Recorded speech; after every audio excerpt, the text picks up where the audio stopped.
Everyone, मैं अभिषेक और आप देख रहे हैं हमारा YouTube channel the Shivam educare. आज हम बात करने वाले हैं बीएचयू एलएलबी के प्रीवियस ईयर प्रश्न पत्र की। जैसा कि मैंने पिछले वीडियो में कहा था कि जी हाँ, मैं प्रीवियस ईयर प्रश्नों को सॉल्व कराऊंगा, डिटेल में सॉल्व कराऊंगा। तो उसी क्रम में आज की यह पहली वीडियो उसी प्रीवियस ईयर प्रश्न पत्र के पहले एपिसोड में है, जहाँ पर आज हम बात करने वाले हैं बीएचयू एलएलबी 2008 के सेट नंबर 1 की पेपर एंड उसके क्वेश्चन एंड आंसर की सॉल्यूशन की। तो आज की वीडियो हम शुरू करने से पहले यही कहना चाहेंगे कि आप वीडियो चैनल पर नए हैं तो चैनल को प्लीज़ सब्सक्राइब कर दीजिए, साथ ही बेल आइकन को प्रेस कर दीजिए जिससे आने वाले सभी वीडियो की नोटिफिकेशन आपको समय समय पर मिलती रहे।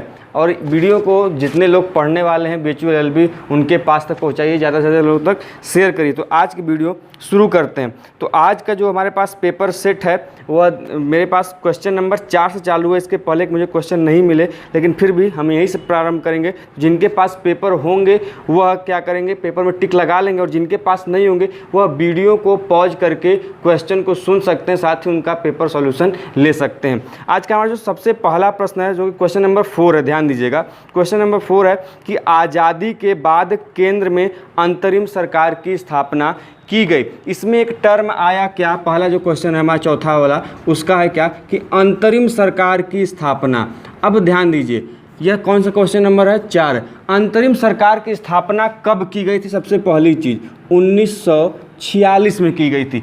अब पूछा है किस मिशन के अंतर्गत, तो इसकी स्थापना की गई थी किस मिशन के अंतर्गत? वह किया गया था कैबिनेट मिशन के अंतर्गत। किसके मिशन के अंतर्गत? कैबिनेट मिशन के अंतर्गत। यह कभी कभी पूछ लिया जाता है, ध्यान दीजिएगा कि यह जो कैबिनेट मिशन है वह किस वर्ष आया था? 1946 में आया था। और इस कैबिनेट मिशन की कभी कभी पूछ लेता है कि अध्यक्षता किसने की थी, तो इसकी अध्यक्षता की थी किसने? लॉर्ड पैथिक लॉरेंस ने की थी। किसने की थी? Lord Pethick Lawrence. अब ध्यान दीजिएगा, यहाँ पे एक बात सदैव ध्यान रखिएगा, जितनी चीज़ें इस वीडियो में बताई जाएंगी सभी चीज़ें इंपॉर्टेंट हैं। एक भी ऐसा पॉइंट नहीं होगा जो इनरिलेवेंट होगा, सभी के सभी पॉइंट इंपॉर्टेंट है। हर एक फैक्ट आपके एग्जाम में पूछा हुआ ही मैं बताऊंगा, उससे रिलेटेड हर एक फैक्ट यदि आप देख जाते हैं तो मेरा दावा है कहीं से प्रश्न आपका छूटेगा नहीं। तो जो कैबिनेट मिशन है उसकी अध्यक्षता किसने की? तो उसकी अध्यक्षता की किसने? Lord Pethick Lawrence. कभी कभी पूछ देता है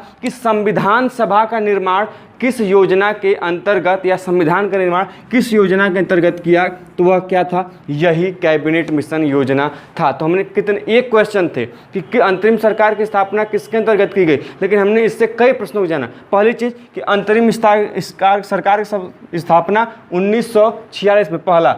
अंतरिम सरकार का गठन किस योजना के अंतर्गत? कैबिनेट मिशन के अंतर्गत। दूसरा, कैबिनेट मिशन योजना के वो अध्यक्ष कौन थे? Lord Pethick Lawrence. अगला प्रश्न इससे निकल सकता है, कैबिनेट मिशन योजना के तहत कौन सी प्रक्रिया हुई थी? हमारे संविधान सभा का या संविधान का निर्माण हुआ था किसके? इसी कैबिनेट मिशन योजना का। तो ये हमारा चौथे क्वेश्चन का आंसर हो गया। तो वह क्या होगा? चौथा आंसर होगा उसका आंसर। चौथा यदि आप पेपर सेट में होंगे तो चौथा का टिक लगा लीजिएगा, उसमें होगा कि कैबिनेट मिशन के आगमन के पश्चात। क्या होगा? कैबिनेट मिशन के आगमन के पश्चात। अगला हमारा प्रश्न है 5वां कि भारत में मूर्ति पूजा, कौन सा प्रश्न है कि भारत में मूर्ति पूजा की शुरुआत हुई?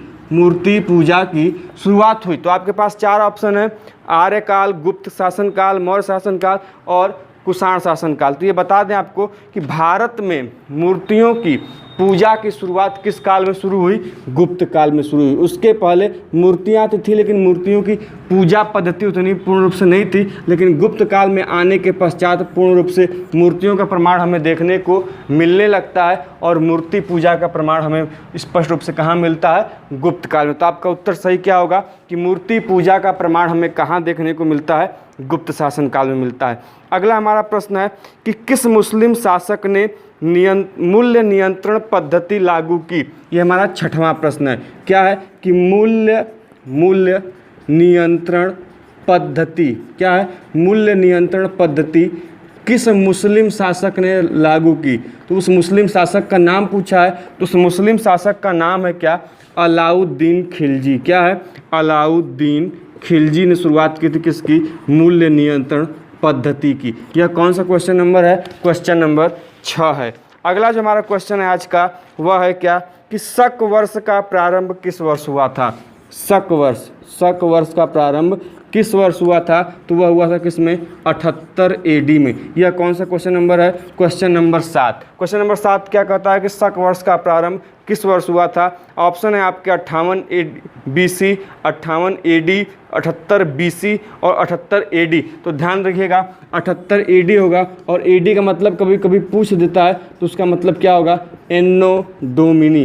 क्या होता है? एन्नो डोमिनी। ये वर्ड याद रखिएगा। अगला क्वेश्चन है हमारा कि करो या मरो का नारा या आह्वान किसने दिया था? सिंपल है, सभी लोग जानते होंगे। करो या मरो का नारा किसने दिया? यह कौन सा क्वेश्चन नंबर है? क्वेश्चन नंबर 8 है। या तो करो या मरो का नारा किसने दिया? करो या मरो का नारा किसने दिया था? गांधी जी ने दिया था। किसने दिया था? गांधी जी ने। अगला हमारा प्रश्न है 9वां प्रश्न है कि 19वीं शताब्दी के भक्ति आंदोलन के नेता कौन थे? 4 ऑप्शन है उसमें। किसने? दयानंद सरस्वती, गुरु नानक, एनी बेसेंट और शंकराचार्य। अब ध्यान दीजिए, आया है क्या? भक्ति आंदोलन। तो भक्ति आंदोलन भारत में जो इसका कार्यकाल माना जाता है मुख्य रूप से, वह कार्यकाल माना जाता है कितने? 800 से लेके 1700 तक के बीच में यह मुख्य माना जाता है। जिनमें प्रमुख थे शुरू में कौन? सिखों के गुरु थे कौन? गुरु नानक। ऐसे शंकराचार्य, जो कि शंकराचार्य, ये सभी क्या थे? इस भक्ति आंदोलन के प्रमुख थे। ये प्राचीन मतलब पुराने समय में थे। लेकिन पूछा क्या है कि 19वीं शताब्दी के भक्ति आंदोलन के प्रमुख। तो इसमें जो ऑप्शन होगा एनी बेसेंट सही होगा। आप लोग टिक लगा लीजिएगा, एनी बेसेंट। अगला हमारा प्रश्न है कि स्वतंत्रता के पहले किसने दलित वर्ग के उत्थान के लिए कार्य किया? ऑप्शन है BR अम्बेडकर, राजेंद्र प्रसाद, जगजीवन राम और राम मनोहर लोहिया।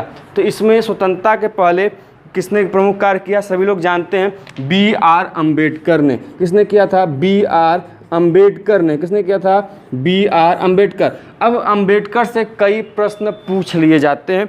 वह जो प्रमुख प्रश्न है हम आपको एक थोड़ा सा संक्षिप्त रूप में बता देते हैं कि यदि किसी के पास पेन और कागज़ हो तो लिख लीजिए, ये इंपॉर्टेंट है, काफ़ी महत्वपूर्ण है। पहला है कि अम्बेडकर का जन्म कब हुआ था? तो वह हुआ था 14 अप्रैल 1891 में हुआ था इनका जन्म।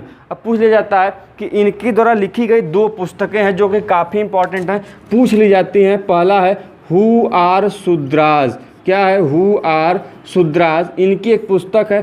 पूछ लिया जाता है कि हु आर शूद्राज के लेखक कौन है? या फिर पूछ लिया जाता है द अनटचेबल के लेखक कौन है? और अनटचेबल के लेखक कौन है? यही डॉक्टर BR अम्बेडकर। कभी कभी पूछ लिया जाता है अन्य भी जो चीज़ें हैं कि पीपल्स एजुकेशन सोसाइटी की स्थापना किसने की थी? पीपल्स एजुकेशन सोसाइटी की स्थापना किसने की थी? तो इन्होंने ही की थी। पीपल्स एजुकेशन सोसाइटी की स्थापना किसने की थी? इन्होंने की थी। कब किया था? 1946 में। कब किया था? 1946 में। एक और प्रमुख चीज़ें हैं इनके बारे में जो इनसे संबंधित प्रश्न पूछे जाते हैं, वह पूछा जाता है कि 1942 में इन्होंने एक फेडरेशन की स्थापना की थी जिसका नाम था क्या? Schedule caste federation. क्या था? Schedule caste federation. इन्होंने 1942 में शेड्यूल कास्ट फेडरेशन की स्थापना की थी। और इनसे संबंधित एक और महत्वपूर्ण चीज़ है कि इन्होंने भारत का जो संविधान है उसमें जो संवैधानिक उपचारों का अधिकार है, क्या है? संवैधानिक उपचारों का अधिकार, उसको इन्होंने क्या कहा था? जो कि अनुच्छेद 32 में है। किसमें है? संवैधानिक उपचारों का अधिकार अनुच्छेद 32 में है। उसको इन्होंने भारतीय संविधान की क्या कहा? आत्मा की संज्ञा दी। किसकी कही? भारतीय संविधान की आत्मा की संज्ञा दी। अगला हमारा जो प्रश्न है यह जो प्रश्न था यह प्रश्न 10 था। ठीक। अगला जो हमारा प्रश्न है प्रश्न नंबर 11, वह है कि युद्ध का प्रारंभ मनुष्यों के मस्तिष्क से होता है, यह किस ग्रंथ में वर्णित है? क्या है क्वेश्चन कि युद्ध का जो प्रारंभ है वह मनुष्य के मस्तिष्क से होता है। कहाँ से होता है? मस्तिष्क से होता है। ऐसा हमें कहाँ में वर्णन प्राप्त होता है? तो यह जो कथन है यह अथर्ववेद में है। कहाँ पर है? अथर्ववेद में। तो इसका सही उत्तर होगा क्या?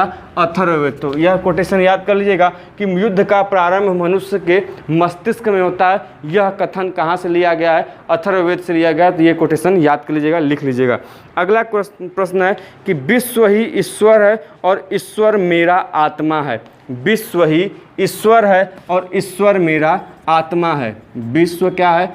ईश्वर है और ईश्वर क्या है? आत्मा है, मेरा आत्मा है, यह कथन किसने कहा था? यह इंपॉर्टेंट कथन है। इस कथन को मतलब ये कथन कहाँ दिया गया, यह कथन कहाँ पर मिलता है? तो आपका सही उत्तर होगा ब्रह्म सूत्र में। कहाँ पर होता है, मिलता है यह? ब्रह्म सूत्र में। कहाँ मिलता है? ब्रह्म सूत्र में यह कथन मिलता है। क्या कि ईश्वर, विश्व क्या है? ईश्वर है, और ईश्वर ही मेरा क्या है? आत्मा है। यह कहाँ मिलता है? ब्रह्म सूत्र में। अगला प्रश्न है कि भारतीय दर्शन का वेदांत संप्रदाय आधारित है। भारतीय दर्शन का वेदांत संप्रदाय आधारित है। तो भारतीय दर्शन का वेदांत संप्रदाय मतलब इंडियन फिलॉसफी कहाँ से ली गई है, उसका ओरिजिन हम कहाँ मानते हैं? तो इंडियन फिलॉसफी की ओरिजिन मानी जाती है हमारी क्या? उपनिषदें। क्या मानी जाती हैं? उपनिषदें। उपनिषदों को ही क्या कहा गया है? वेदांत कहा गया है। क्या कहा गया है? वेदांत कहा गया। ध्यान दीजिएगा। तो ध्यान दीजिए, प्रश्न पूछ दिया जाता है कि उपनिषदों को अन्य नाम से जानते हैं, या पूछता है वेदांत को अन्य नाम से जानते हैं? उपनिषद। ठीक, तो उपनिषद ही क्या है कि हमारी जो इंडियन फिलॉसफी है, जो हमारी भारतीय दर्शन है, उनके जन्मदाता कौन? यही उपनिषदें हैं। तो इसका सही उत्तर क्या होगा? उपनिषद होगा। क्या होगा? उपनिषद। कि भारतीय दर्शन का वेदांत संप्रदाय किस पर आधारित है? उपनिषदों पर आधारित है।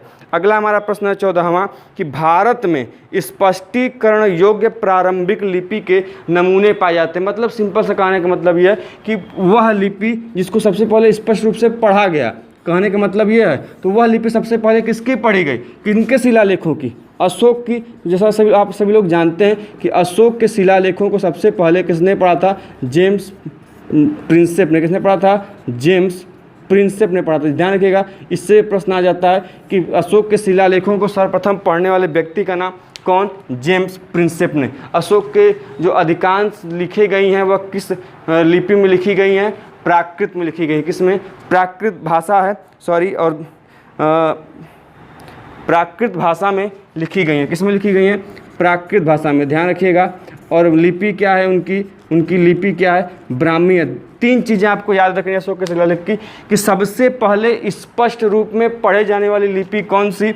अशोक के शिलालेख, पहली चीज़। दूसरा पॉइंट कि अशोक के शिलालेखों को सबसे पहले किसने पढ़ा? सबसे पहले पढ़ा किसने? जेम्स प्रिंसेप ने। अगला पॉइंट कि अशोक के शिलालेख किस भाषा में लिखे हैं? तो ध्यान दीजिएगा, अंतर है। भाषा पूछेगा तो भाषा क्या होगा?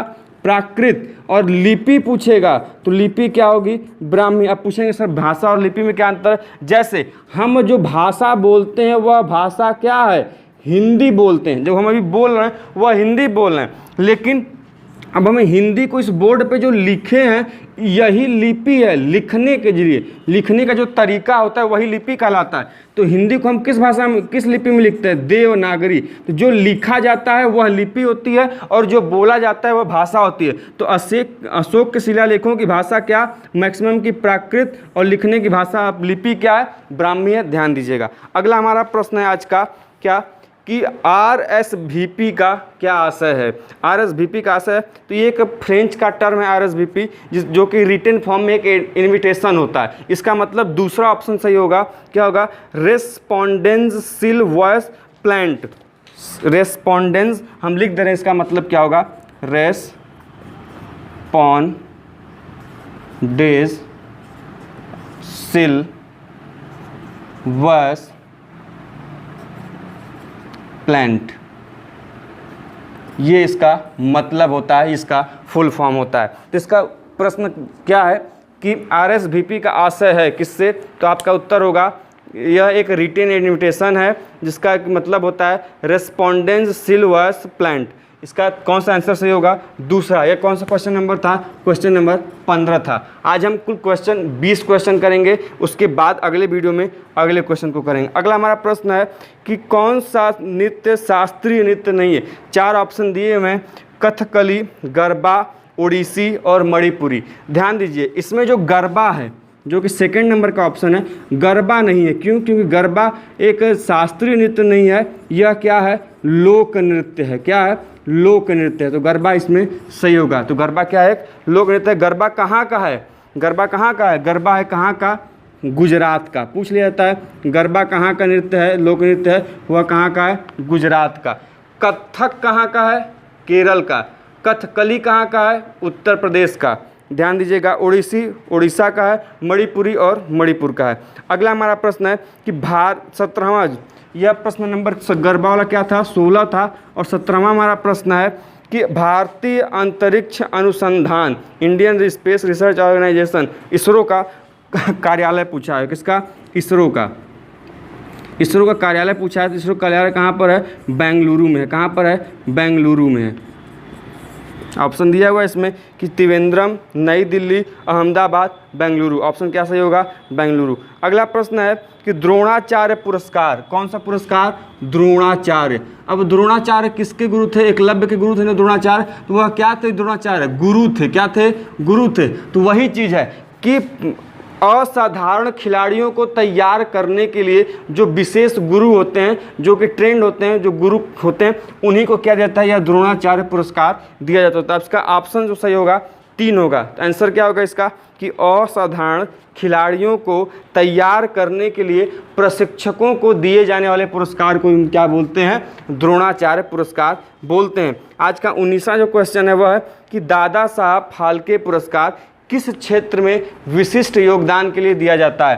तो पूछ दिया किसका कि दादा साहब फाल्के पुरस्कार। अब दादा साहब फाल्के पुरस्कार किसको दिया जाता है?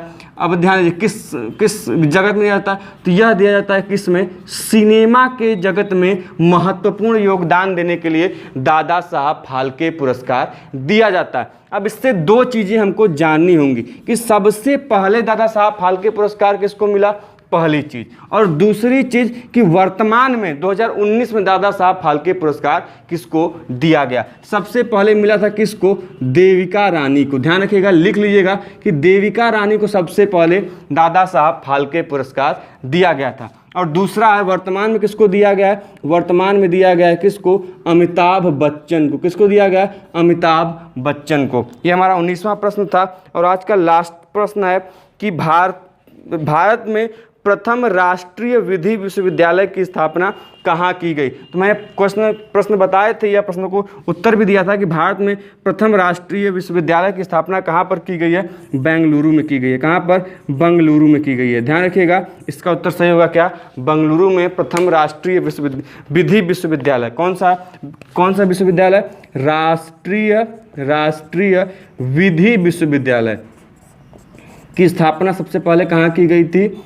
वह की गई थी कहाँ पर? बेंगलुरु में की गई थी। तो आज हमने कुल 2008 के 20 प्रश्नों को जाना। ऐसे ही आगे के वीडियो में हम इन्हीं तरह डिटेल में प्रश्नों की चर्चा करेंगे। वीडियो कैसी लगी, आपका रिस्पांस सही होगा तभी हम आगे वीडियो बनाएंगे, नहीं तो यही वीडियो को आज के बाद स्टॉप कर दिया जाएगा। आपका रिस्पांस कैसा बताइए हमें प्लीज़ कमेंट बॉक्स में कि वीडियो कैसी लगी। साथ ही बताइए कि कोई क्वेरी हो, कोई परेशानी हो तो प्लीज़ हमें कमेंट बॉक्स में बताइए। मिलते हैं ऐसे ही वीडियो के साथ नेक्स्ट वीडियो में, तब तक के लिए जय हिंद, जय भारत।